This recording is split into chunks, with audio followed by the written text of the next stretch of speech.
कहानी है रामपुर गांव की, जहां के मर्द महिलाओं को हमेशा नीचा दिखाने की कोशिश में रहते। अरे अभी तक खाना नहीं आया, क्या मुझे एक और शादी करने की जरूरत है? नहीं जी नहीं, ऐसा मत करना, वरना मैं कहाँ जाऊंगी। खाना लेकर मैं अभी आई जी। गांव की पंचायत में भी फैसले हमेशा औरतों के खिलाफ ही रहते। मैं जो फैसला सुनाता हूँ वो भगवान की आज्ञा होती है। इस लड़के ने अपने मन से शादी करके अच्छा नहीं किया।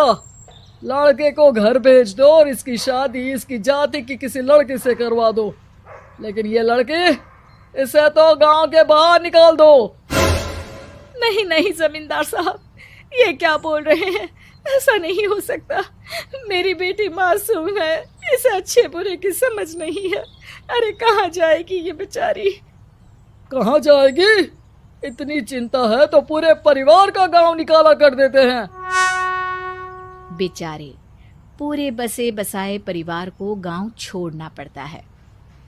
चाहे जो हो, अगर बेटियों को कंट्रोल नहीं कर सकते तो गांव में रहने का कोई मतलब नहीं है। यहाँ औरतों को दब कर रहना होगा। कोई भी अपने हिसाब से कुछ नहीं कर सकता, सब ईश्वर की मर्जी से ही होगा। तभी गांव का एक आदमी दौड़ा दौड़ा आता है। सरपंच साहब, जमींदार साहब, वो कालिया है ना, उसकी बेटी पढ़ने के लिए शहर जा रही है। अच्छा, ये कब हो गया? और कालिया की हिम्मत कैसे हो गई ऐसा करने की? लेकर आओ उसे और उसकी बेटी को। बस फिर क्या था, हाजिर हो जाते हैं कालिया और उसकी बेटी सरपंच के सामने। अरे कालिया, ये क्या सुनने में आ रहा है? बेटी को इंजीनियर बना रहा है तू? और ये बता, गांव में तो स्कूल नहीं है, फिर कहाँ से इतनी क्लास पास कर गई तेरी बेटी? राधा, जो कि कालिया की बेटी है, उसे लगता है कि सरपंच उसकी तारीफ कर रहे हैं। सरपंच जी, मैंने ऑनलाइन पढ़ाई की है, डिस्टेंस लर्निंग से। सभी में मैंने अच्छे नंबर पाए हैं, जिसे देखते हुए शहर की इंजीनियरिंग कॉलेज में मुझे स्कॉलरशिप मिली है। वाह जी वाह, क्या होती है ये? पहले तो ये बताओ, फिर आगे की बात करते हैं। पूरा गांव राधा की बात सुन रहा था और राधा बोलती जा रही थी। तो ऐसे मैं फ्री में एक अच्छी शिक्षा लेकर गांव में जो कुछ परेशानियां हैं, जैसे बिजली, पानी और इंटरनेट जैसी समस्याओं के लिए काम करूंगी। मैं गांव को शहर से जोड़ने के लिए पुल का निर्माण करवाने का प्रस्ताव रखूंगी। मुझे पूरी उम्मीद है कि जल्द ही हमारा गांव भी तरक्की की राह पर चल पड़ेगा। राधा की बात सुनकर सारे गांव वाले ताली बजाने लगते हैं। सरपंच को समझ नहीं आता कि वो क्या करे।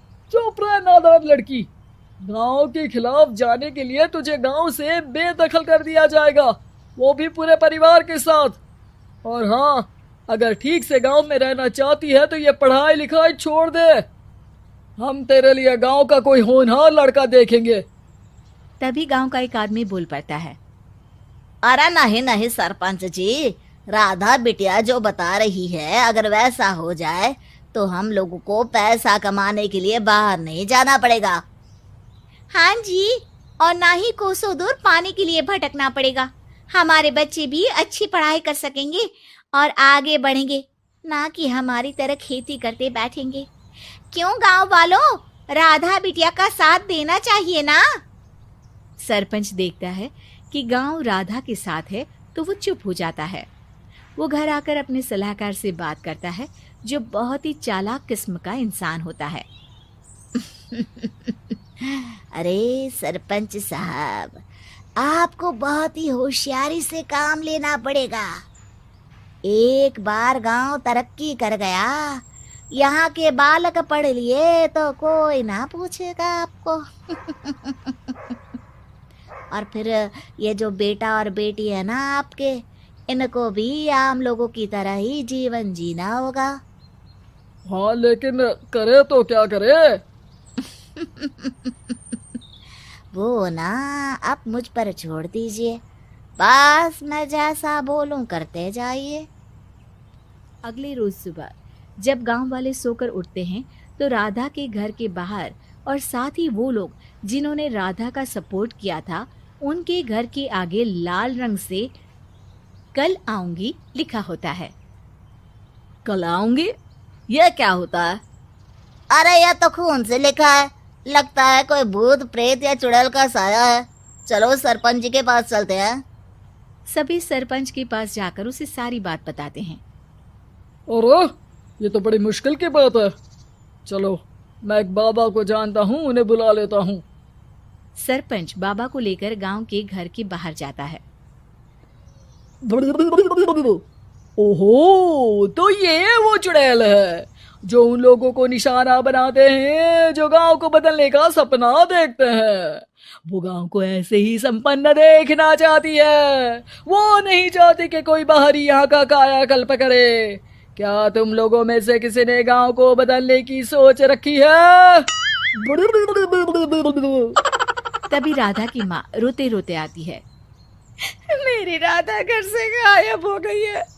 अरे कोई तो बचाओ, मेरी बच्ची कहाँ गई?